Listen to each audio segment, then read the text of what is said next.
My brother knocked my girlfriend and got her pregnant, and when I told my parents, they kicked me out and gave him my fund to raise the child. Hey everyone! Before we jump into today's video, I need your help. We've noticed the channel is losing some traction, and subscribing is one of the best ways you can support us. It's quick, free, and it helps us keep bringing you awesome content. Your support means the world. Let's keep this channel growing together. Thanks so much. Now let's start the video. I never thought I'd be sharing this clusterfuck of a story online, but here we are. I'm still processing everything that's happened and figured writing it out might help. Plus, some of you might get a kick out of the karma that eventually came around. Some background about me. I'm 26 now, but this nightmare started when I was 22. I grew up in this small town in Ohio where everyone's all up in everyone else's business. Like, you can't even buy condoms without your mom's friend from church finding out somehow.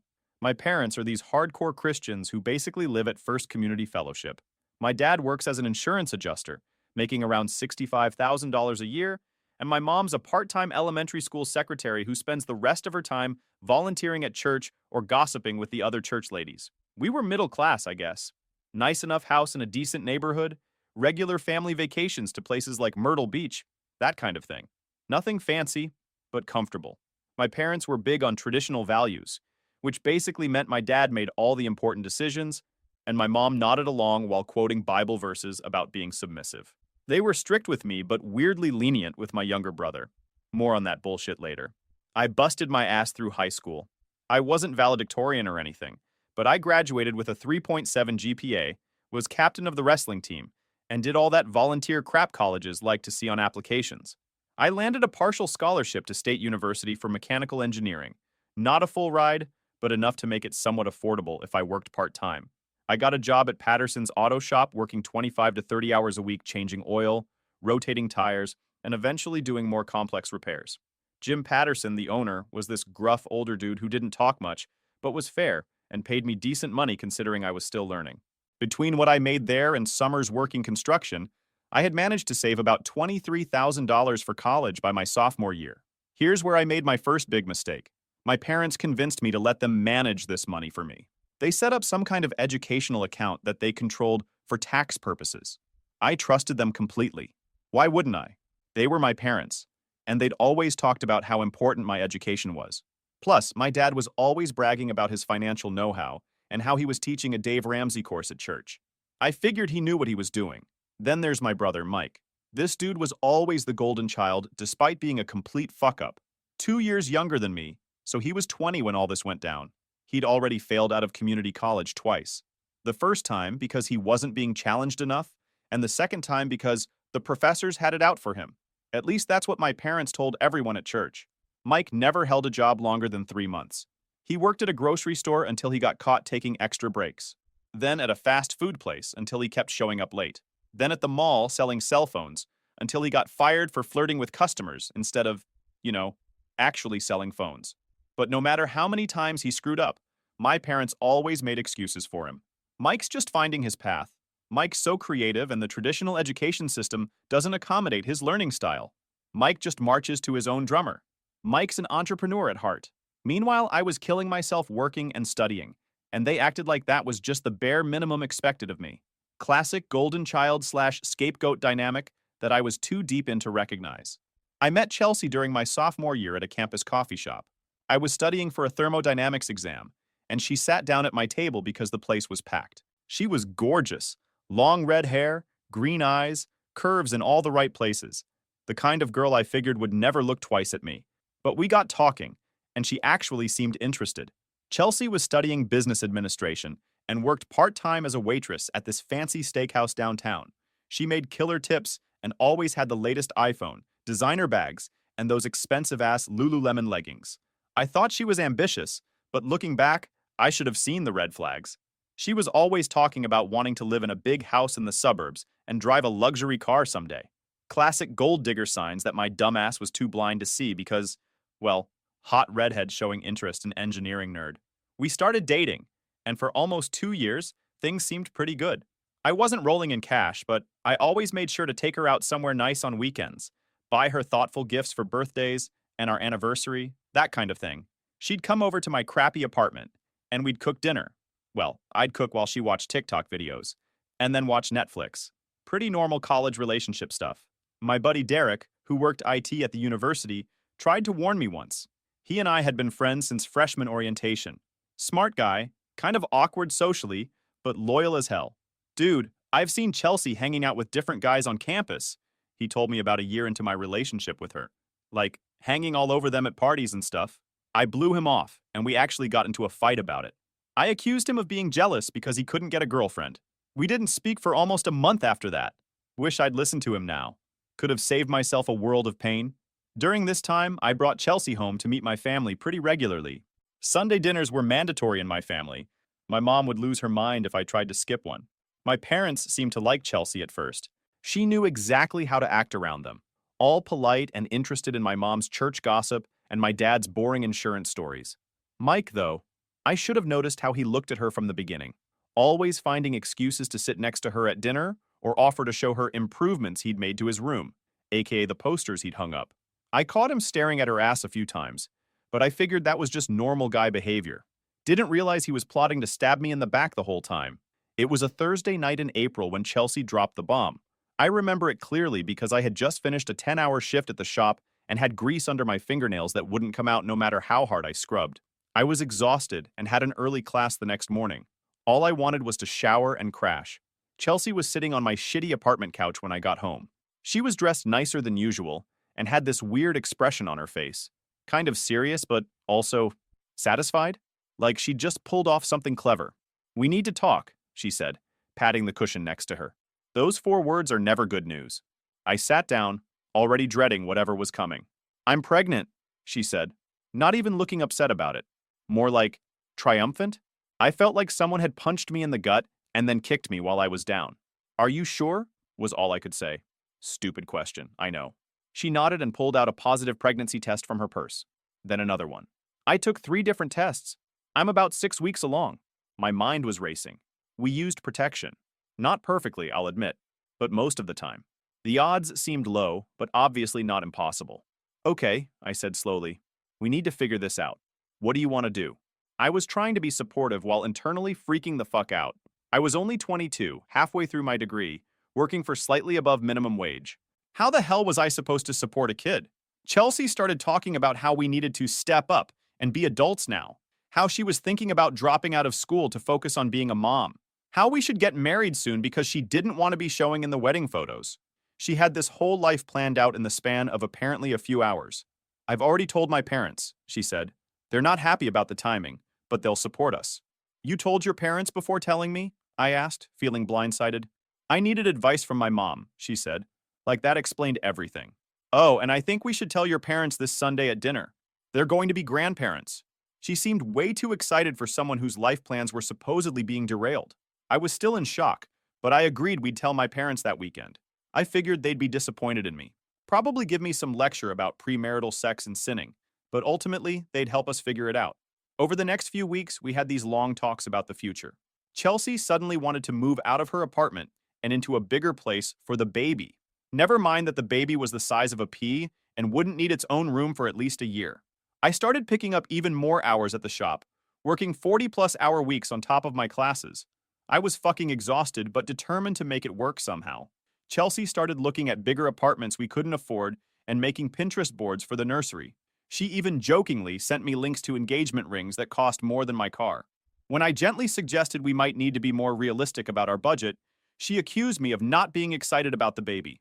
"A real man would be thrilled to be a father," she said, tossing her hair. "Maybe you need to reprioritize your life." Then came the day that destroyed everything.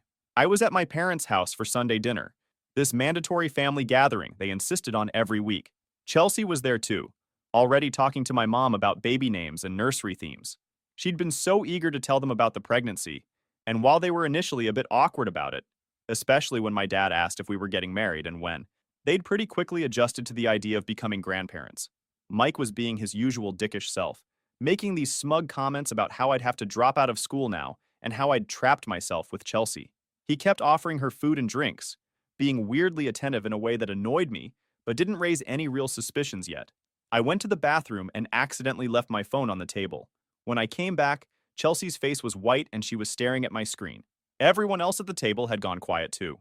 I picked up my phone and saw a text from Derek. "Dude, I saw Mike and Chelsea coming out of the Sunset Motel on Highway 9 last week. Thought you should know. I've got your back whatever happens. The room went dead silent. I looked at Chelsea, then at Mike, and that motherfucker had the audacity to smirk at me. What the fuck is this? I asked, my voice weirdly calm considering I felt like I was about to explode. Chelsea started crying those fake-ass tears women bust out when they're caught. It's not what you think. We were just talking about the baby and stuff. At a motel? I asked incredulously. My mom gasped. Language! We don't use that word in this house. I couldn't believe that was what she was focused on, not the fact that my brother had apparently been seeing my girlfriend behind my back. Is it true? I demanded, looking at Mike. He stretched in his chair, completely relaxed, like this was just some minor inconvenience. Yeah, it's true. We've been hooking up for a while now. So what? Then Chelsea started crying even harder. It was just one time. I was confused and upset about the pregnancy. Mike snorted. Actually, it was more like 5 or 6 times, he said with this shit-eating grin. And bro, hate to break it to you, but that baby ain't yours. I lunged across the table at him, knocking over my mom's precious centerpiece, some ceramic Jesus figurine she'd brought back from a trip to Israel. I got one good punch in before my dad pulled me off him.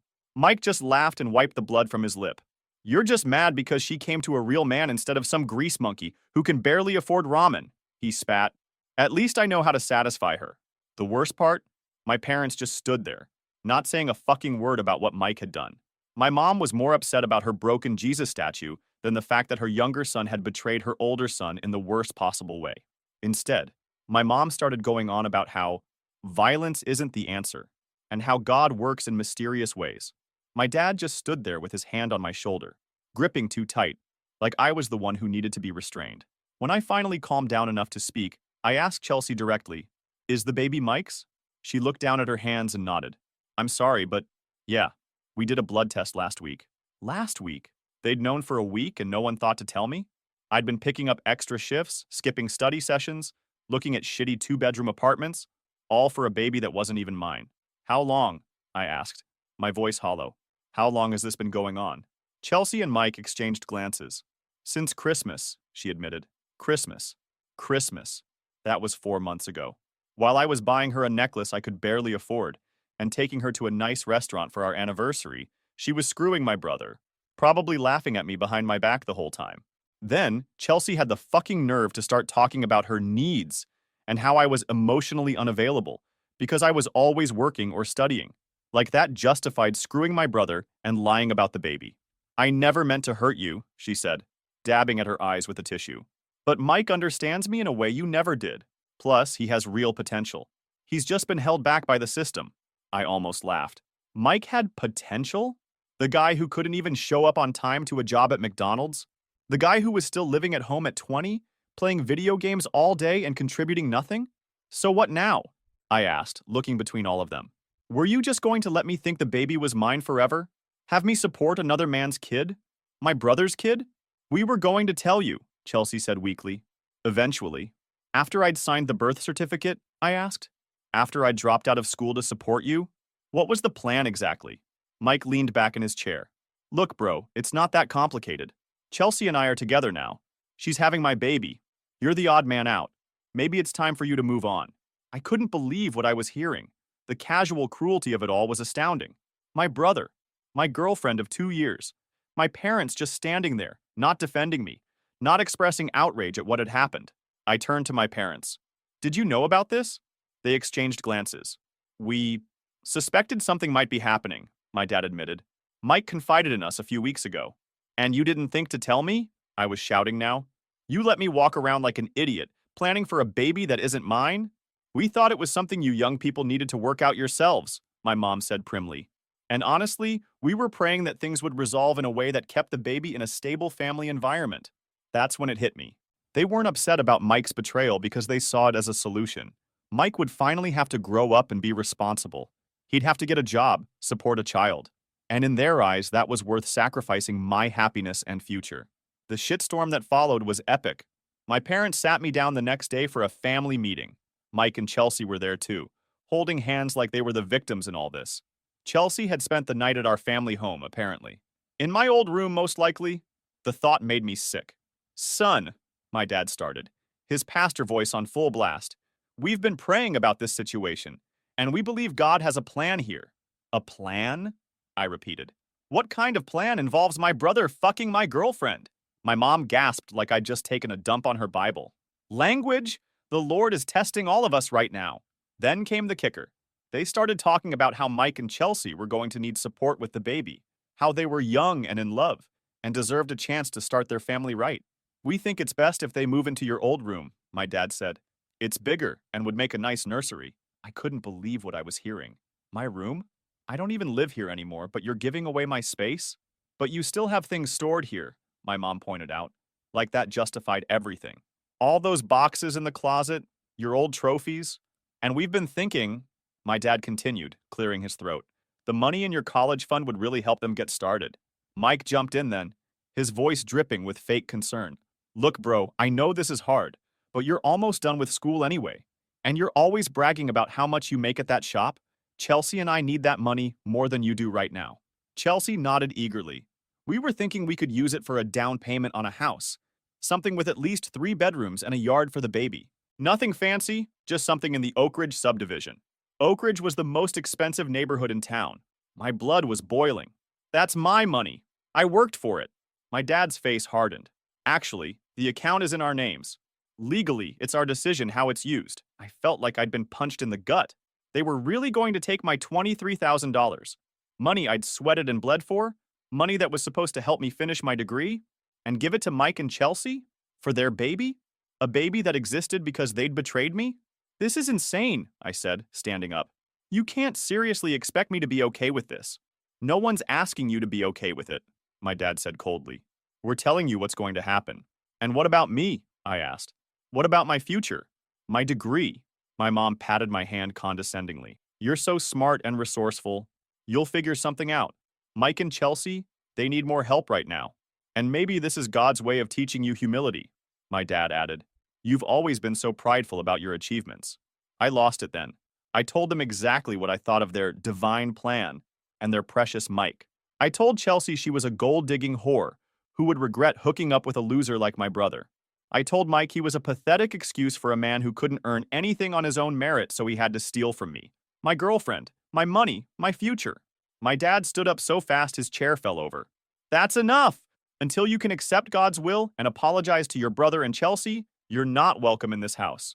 Fine by me, I spat. Keep the money, keep the room, keep the happy fucking family. I'm out. As I was leaving, I heard Mike say, he'll cool off and come crawling back. He always does. I swore right then that I would never give them the satisfaction. When I got back to my apartment, I realized I didn't even have any photos from home. Nothing to remind me of my childhood or my family. They were all still at my parents' house, in albums and frames and boxes, along with my wrestling trophies, my Eagle Scout medal, and all the other mementos of my life before college. I texted my mom asking if I could at least come get my personal stuff. She replied that I was welcome to, as soon as I apologized to Mike and Chelsea. That's when I knew it was really over. I was on my own now. The next few months were rough as hell. My lease was ending in 2 weeks, and I had been counting on that college fund to help with the security deposit on a new place. Now I was broke, betrayed, and about to be homeless. I couch surfed at friends' places until I wore out my welcome. Everyone was sympathetic at first, but after a few weeks of me sleeping on their couch and being a miserable bastard, the invitations dried up. I picked up even more hours at the shop but had to drop 2 classes because I couldn't keep up. My grades tanked.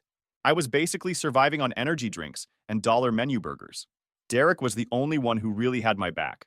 He let me crash at his apartment for almost 6 weeks until I could save up for a security deposit on a shithole studio apartment. The place had roaches and a shower that only ran cold, but it was mine. You need to file for that money, man, Derek kept telling me. That's wage theft what they did. You worked for that cash. But lawyers cost money I didn't have, and honestly, I just wanted to cut all ties with my so-called family. The thought of dragging this out in court, having to see them again, having to relive the betrayal, I couldn't handle it. Through mutual friends, I heard that Mike and Chelsea had moved into my old room, that they were using my college fund to buy baby furniture from Pottery Barn, and that Chelsea had a push present wish list that included a $5,000 bracelet. Meanwhile, Mike still couldn't hold down a job. He'd started some bullshit entrepreneurship venture, selling overpriced protein supplements on Instagram. He called himself a fitness influencer, despite having never set foot in a gym. I stalked their social media more than I'd like to admit. Chelsea was constantly posting bump photos with captions like, "So blessed," and "My amazing baby daddy spoiling me again." Each post was like a fresh knife to the gut, but I couldn't stop looking. I hit rock bottom around month 4 when my car broke down, and I couldn't afford to fix it. I had to walk 3 miles to work every day, rain or shine. One night, after a particularly shitty shift, I sat on my mattress on the floor, I couldn't afford a bed frame, and just broke down. I was exhausted, broke, and felt completely betrayed by everyone I'd ever trusted. But something clicked that night. I realized I wasn't going to let those assholes win.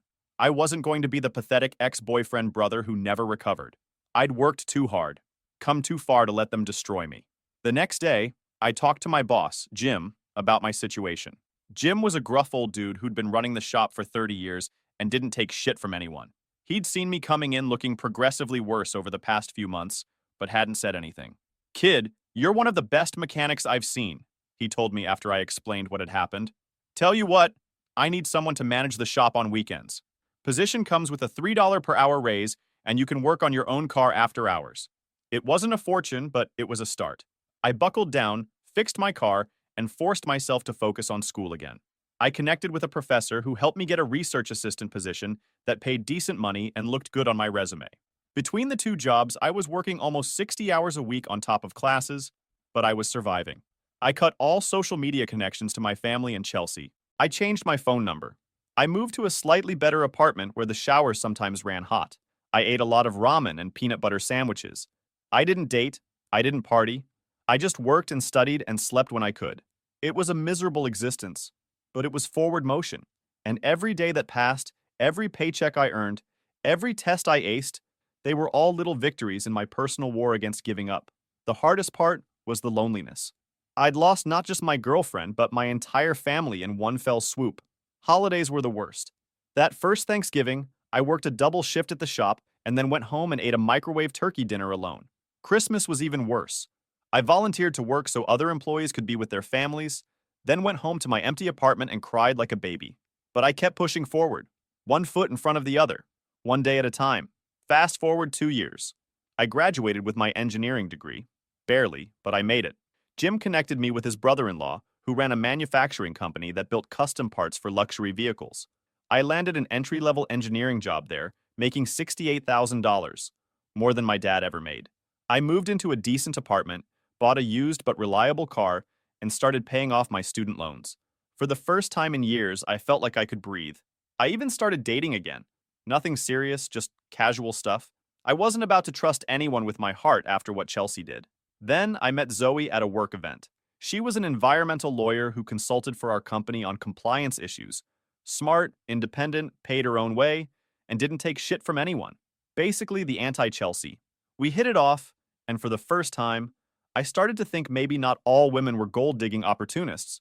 Zoe was 27, self-made, with her own condo and a rescue pit bull named Rudy. On our third date, I told her everything that had happened with my family. I half expected her to run for the hills. Who wants to date a guy with that kind of baggage? Instead, she listened, really listened, and then she said something that stuck with me. They didn't deserve you. And the fact that you survived what they did and still managed to build a life for yourself, that shows incredible strength. For the first time since everything went down, I felt seen. Not as a victim or a sucker or a guy with a sob story, but as someone who had faced adversity and come out the other side. Around this time, I started hearing rumblings from my hometown through Derek, who still kept in touch with people there. Apparently, my parents' church had a major scandal. The head pastor had been embezzling funds for years. My dad, who was on the financial committee, was under investigation too. They hadn't been charged with anything, but their reputation was in tatters. Mike's supplement business had failed spectacularly. Turns out he was making health claims that caught the FDA's attention. Something about his products curing depression and boosting testosterone by 500%. He got hit with a $15,000 fine he couldn't pay. Chelsea had popped out the kid, a boy they named Jaden, of course they picked that name, but she was constantly posting passive-aggressive stuff on social media about how some fathers don't step up, and single mom life is so hard. I didn't give a shit about any of it.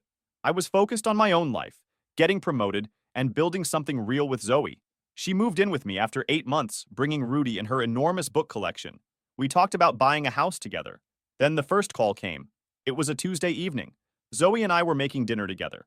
Well, I was cooking, and she was sitting on the counter drinking sparkling water and telling me about her day.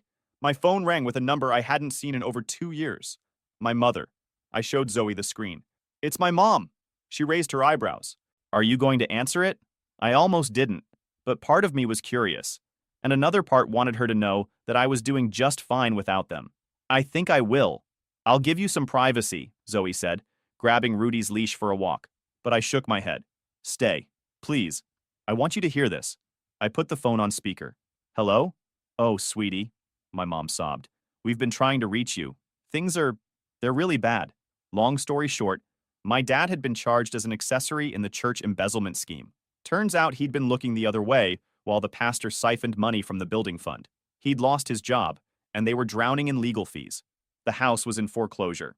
My mom had been diagnosed with high blood pressure from the stress. We need help, she admitted. Just temporary. Just until we get back on our feet. I told her I'd think about it and hung up. Zoe looked at me, concerned. Are you okay? I was surprised to realize that I was. The call hadn't sent me spiraling like I'd feared. I felt nothing. No anger, no satisfaction at their misfortune, no desire to help. Just nothing. I'm fine, I said. Let's finish dinner. The next day, Mike called. Bro, he started, like we were still cool. I know things got messed up between us, but I need a favor.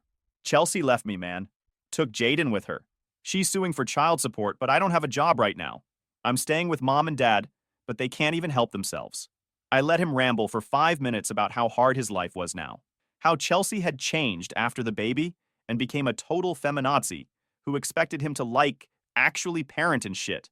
How she'd cleaned out their joint account, funded by my college money, before leaving. So anyway, he finally concluded, I thought maybe you could loan me like $10,000 to get back on my feet, or maybe let me come stay with you for a while. I heard you've got a sweet job now. I'll think about it, I said and hung up. Zoe looked at me over her morning coffee. Let me guess. Brother wants a bailout? I nodded. How'd you know? Because that's what users do, she said simply. They use people until they can't anymore. Then they find a new source. The third call came from Chelsea herself. Hey, she said, trying to sound sweet. So, I don't know if you heard, but Mike and I didn't work out. He was so immature, you know? Not like you. You were always so responsible. I've been thinking about you a lot lately. I cut her off. What do you want, Chelsea? She sighed. Look, I'm struggling. Single mom, no help from Mike or his parents. I had to move back in with my mom, and she's charging me rent I can't afford. Jaden needs new clothes, and daycare is so expensive. And, I prompted, and I thought maybe, given your history with me, you might want to help out? For old times' sake? I couldn't believe the audacity. Let me get this straight. You want me to financially support the kid you had with my brother after you cheated on me? When you put it that way, it sounds bad, she whined. But Jaden is your nephew. Don't you care about family? That was rich coming from her. I'll think about it, I said, and hung up for the third time. I didn't have to think about shit. I already knew exactly what I was going to do. A week later, I rented out a conference room at the only nice hotel in my hometown. I had my lawyer, Sarah, draw up some paperwork. Then I sent formal invitations to my parents, Mike and Chelsea, telling them I wanted to discuss financial arrangements to help the family during this difficult time. Zoe thought I was crazy. You don't owe them anything, she kept saying. They're vultures. I know, I assured her. Just trust me. They all showed up looking desperate but hopeful. My mom had lost weight, her clothes hanging off her frame. My dad looked 10 years older, his hair now completely gray. Mike was sporting a scraggly attempt at a beard, probably to hide his double chin from all the weight he'd gained. And Chelsea? She was still attractive in that obvious way, but the strain of single motherhood showed in the dark circles under her eyes. Mike had the nerve to try to hug me. I stepped back. Let's get down to business, I said, opening my laptop. I've been reviewing your situations, and I'm prepared to help on certain conditions. Their faces lit up. My dad started going on about how he knew I'd do the right thing, and how blood is thicker than water.